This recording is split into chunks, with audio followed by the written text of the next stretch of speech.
I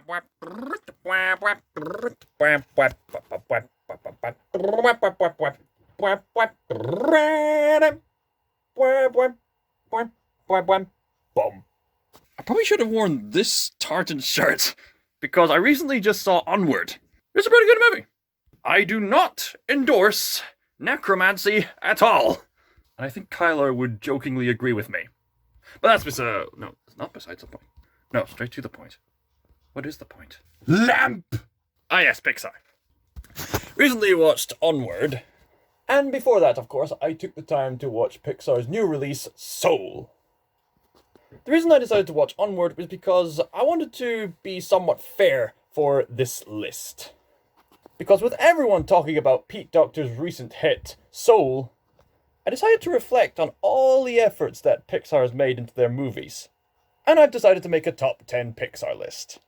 I don't think it would take much brains to figure out what this is about.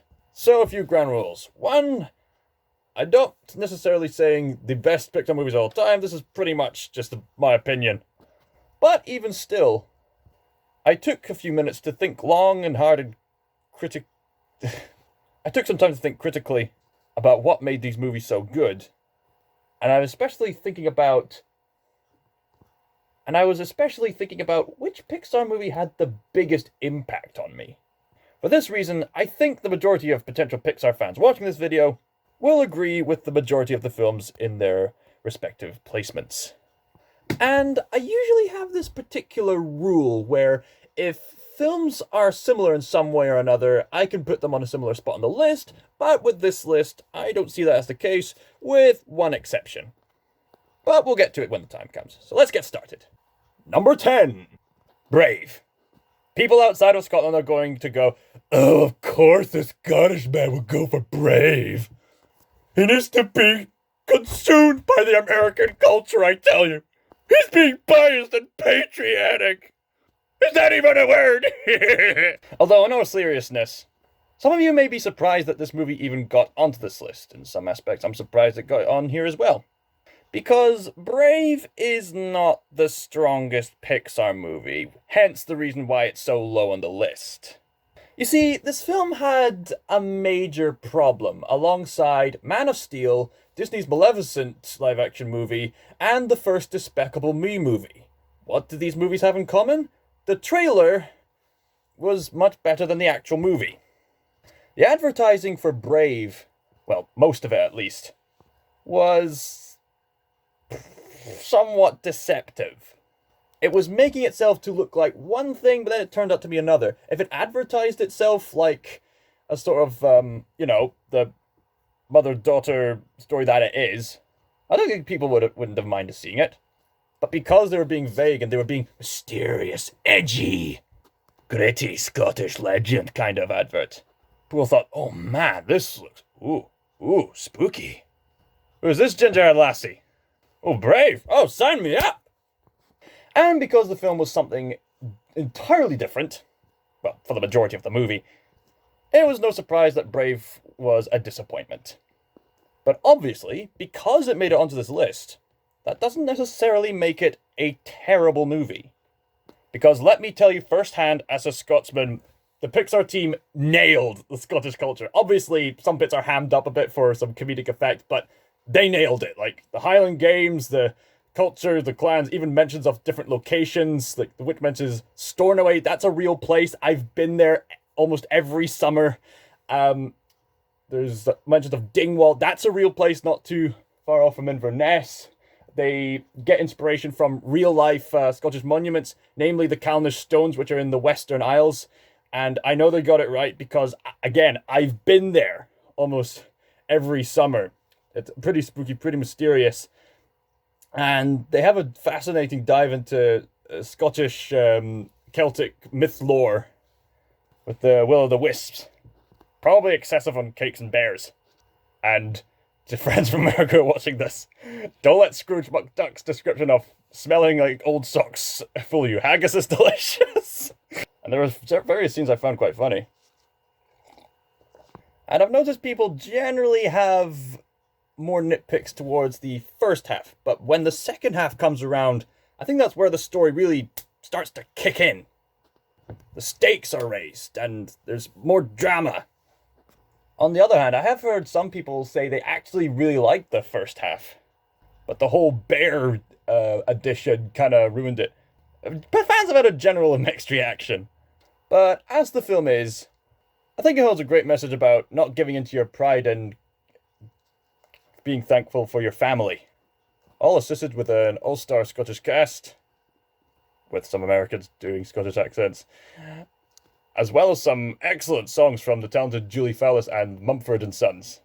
I find myself coming back to those songs every now and then. And sometimes there can be a fairly spooky atmosphere to it. And at times, they're not afraid to get into the nitty-gritty of things, especially with Mordu. Mordu. This is why you get people like me to pronounce it. So, far from perfect, but I enjoyed it fine. Scotland forever! Number 9. Monsters, Inc.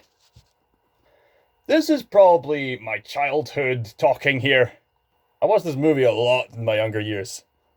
And I think me and my family have a tendency to quote it every now and then.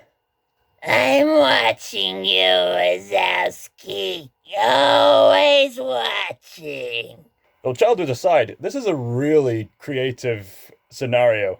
Everyone's heard of monsters that come under the bed or out of the closet. Like that. And they scare the children. This movie is bold enough to ask, well, why do they scare the children? How do they disappear into the closet? As it turns out, the monsters live in some kind of parallel dimension where they've developed some advanced magical portal technology that enables them to go into the children's rooms, scare them, and use their screams as energy to fuel their world. It's creative enough to come up with the concept of an entire factory where monsters have to go into these doors and scare children. They also go above and beyond, like several chase scenes. Well, one big chase scene where characters are going through different doors to different parts of the world. Of course, one of the most enjoyable aspects of this movie is Mike and Sully themselves. It's great just to see these two guys banter. I can't believe it. Oh, Mike. I was on TV! There's also a genuine discussion about energy crises and talks about how we should be treating our children. I think it's a genuine feel-good movie. Although Brave and Monsters, Inc. is just the beginning. Don't you worry, we're going to get to the really good Pixar movies now. Number 8. Coco. A lot of people probably would have wanted me to put this higher on the list. And I would have gladly put this film higher on the list if the plot just wasn't so predictable. We've been there, done that. Young lad wanting to fulfill his dreams goes to desperate measures to stand out above the crowd, even if I've got to shout out loud. Tonight is the only chance you'll see. I'm gonna stand out till you notice me. Fortunately, Coco cleverly uses its predictable story to its advantage. So it's no wonder it made it onto the list.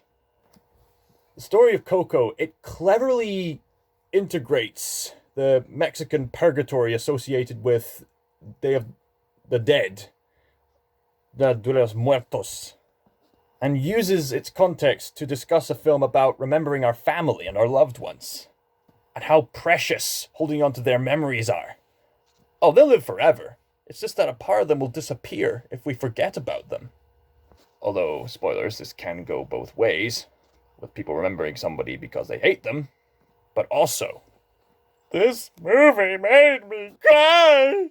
I don't even have to mention the song associated with it. Oh yeah, speaking of music, they went all out with the Mexican culture with the music. And according to the animators, they paid much more attention to the way the fingers are positioned on the guitars. I don't think much needs to be said about Coco except, remember me, or should I say, recuérdame. Number 7, the Toy Story franchise. Remember when I mentioned I would allow several films at one spot if they had one thing in common? Yeah, you can see why I put the whole franchise here. I mean, who doesn't love Toy Story? Toy Story was not only Pixar's first movie, but it was also the first full-length CGI movie, as far as I know. And despite barely getting started with their craft, the story was really well written, with memorable characters, witty dialogue, and creative scenarios.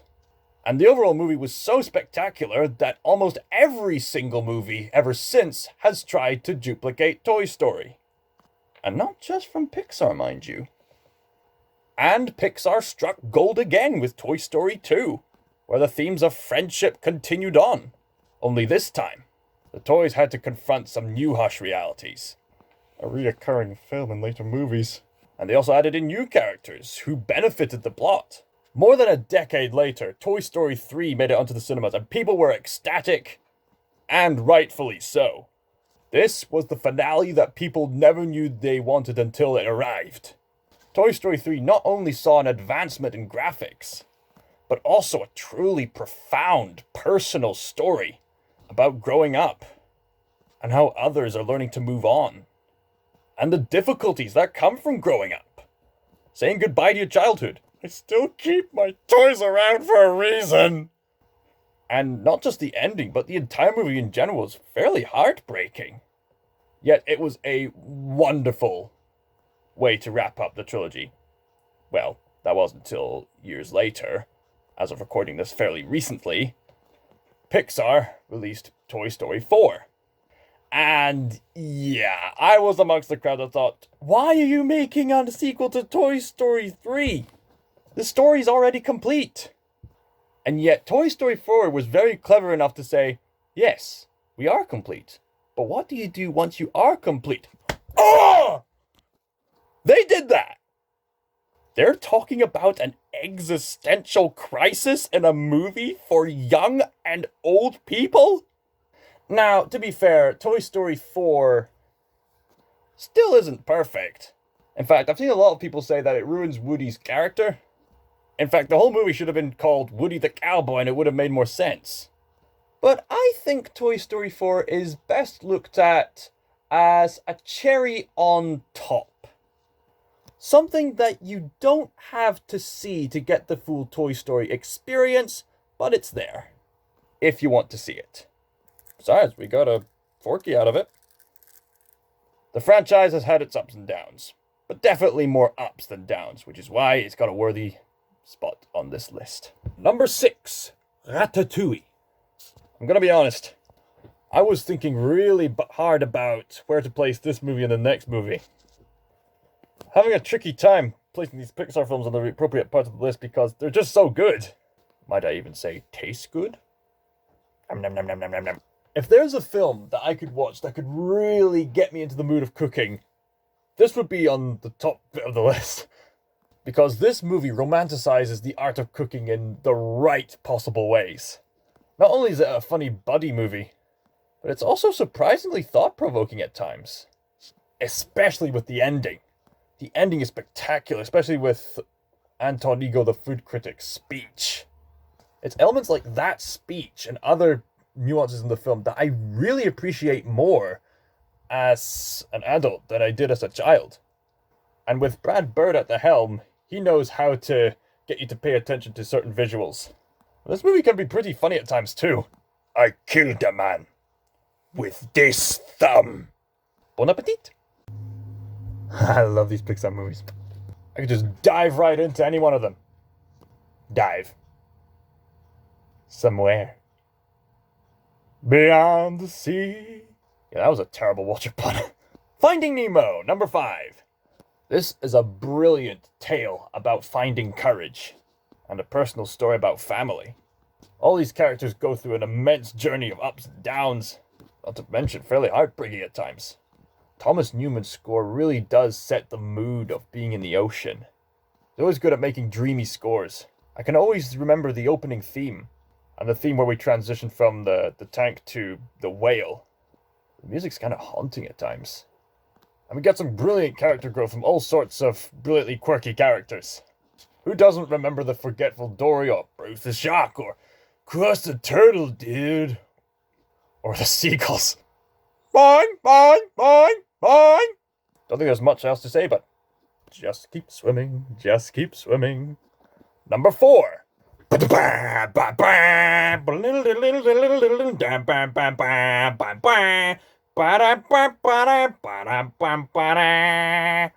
Yes, that's right. The only good Fantastic Four movie we've got. I mean, The Incredibles 2 was good as well. Should it be Incredible 5? That includes Jack Jack the Baby. Maybe Incredible 6 is Frozen too? Back to The Incredibles! Something about Brad Bird. He makes these animated movies that are really entertaining as children, yet get better as you grow up watching them. And not only is this a great superhero movie, but this is also a great drama movie. Like, I think the mundane segment, in a strange way, really enhances the quality of this movie. How do superheroes have to hide their powers? Trying to fit in with society. This can lead to some really hilarious moments with the children. Coincidence? I think not! As well as some deep reflection with Bob Parr on the better days. The film can be surprisingly grounded, but it also has a fair amount of amazing action. No, pardon me, incredible action, pardon me. The highlight obviously being Dash's chase scene. And this film's not afraid to get into the nitty-gritty at times. If you look between the subtext, it can get really grim. And the villain kind of has a point. If everyone becomes super, no one's gonna be, because there'd be no one to look up to as super. One complaint, one of the characters kind of says a few inappropriate things. But still, this film is an incredible blend of action and mundane. I think it can be summarized with this scene. Honey! What? Where's my super suit? What? Where is my super suit? What do you need? The public's in danger! My evening's in danger! You don't know what's going on here, woman! This is for the greater good! Greater good? I am your wife! I'm the greatest good you'll ever need! I need to apologize in advance to Brad Bird, because the next 3 spots are bombarded by Pete Docter. I love you, Brad Bird, but Pete Docter he gets Pixar right. Number 3, the most recent masterpiece, Soul. I've said in the past that I don't think Soul is as good as some of Pete Docter's other movies, but this is definitely worthy as being one of Pixar's top movies. People have been praising it all over, but there's this one element I love especially about Soul. This is probably the most philosophical movie Pixar's ever made. Oh, they've discussed this sort of thing in the past, just in more nuanced ways. And I think they tried with Toy Story 4, but Soul did it better. Not just talking about purpose in life, but also how we should be living it. How we should never overlook all the small blessings that come with the gift of life. How does one affirm their identity? And even delving into a lot of metaphysical questions. Like, what is the point of living if we're all going to die anyway? How does my outlook on death affect my outlook on life? What is my passion beyond this physical matter? How can we avoid being obsessed with something and becoming a lost soul? And why is there this emptiness whenever somebody does achieve their goals? This movie ties in brilliantly with all the philosophy I've been researching in recent years. Can there be hope for this life and entering the great beyond? It's amazing how Pete Docter can integrate his beliefs into this movie and present this experience that can appeal to anybody so that anyone can understand. And despite some questionable spiritual aspects to this movie, it's really impressively made.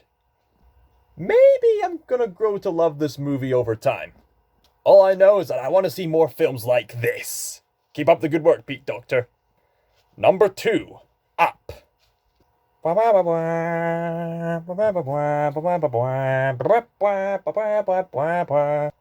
scene do you think of when you hear that music? You all know the scene. That life scene just sets up the story so perfectly, with no dialogue, just visuals and music, spectacular. And afterwards it tells of a really riveting, hilarious, emotional, high stakes, thoughtful, reflective, unusual, and overall spectacular adventure. Brilliant character growth, excellent pacing. There's some really emotional moments. There's some hysterically funny moments. I thoroughly remember sitting in the cinema with my family and grandmother and hysterically laughing at Alpha. Those of you who've seen the movie know exactly why. Up. Enough said. And number 1 is Inside Out. For me, this is Pixar at its peak. Something I've noticed about Pixar, they make the mundane extraordinary. And Pete Docter seems to be really good at doing that. And Pixar, at their peak, can tell really wonderful personal stories with imaginative imagery. Inside Out goes all out with the imaginative imagery. In fact, I heard that they came up with so many ideas that they barely had enough time to explore all of them. So, out of all the Pixar movies, this is the one Pixar movie I actually want a sequel for. But even if they don't make a sequel, this film is just amazing. It teaches us a brilliant message that is so relevant to this time and age. That you can't force yourself to be happy. If you're just going to chase feel-good emotions, you're guaranteed to find destruction. Don't be put off and sensitive to those other emotions. It's okay to be sad or afraid or angry or disgusted. It's healthy to move on. That doesn't mean you have to let go of everything. Just let go of what needs to be let go of. This concept of little people inside the mind is nothing new. I even read a whole comic series about it in the Beano called The Numbskulls, where they're like physically controlling the body. Any of you remember that? Yet this film goes beyond that concept to talk about mental health in a way that anyone of any age can understand. I see very few faults in this movie. If I were to pick one, maybe the going to the Dream Film Studios was a bit of filler. But I can look past that because that could just be how crazy the emotions are getting, or desperate the emotions are getting, to find some stability. Wonderful movie. Pete Docter, you're the king. Again, I'm so sorry, Brad Bird. So, there you go. Those are my top 10 absolute favorite Pixar movies. What are your favorite Pixar movies? Let me know down in the comments below. And join me next time to do more top 10 lists like this. Scotch Meyer signing out.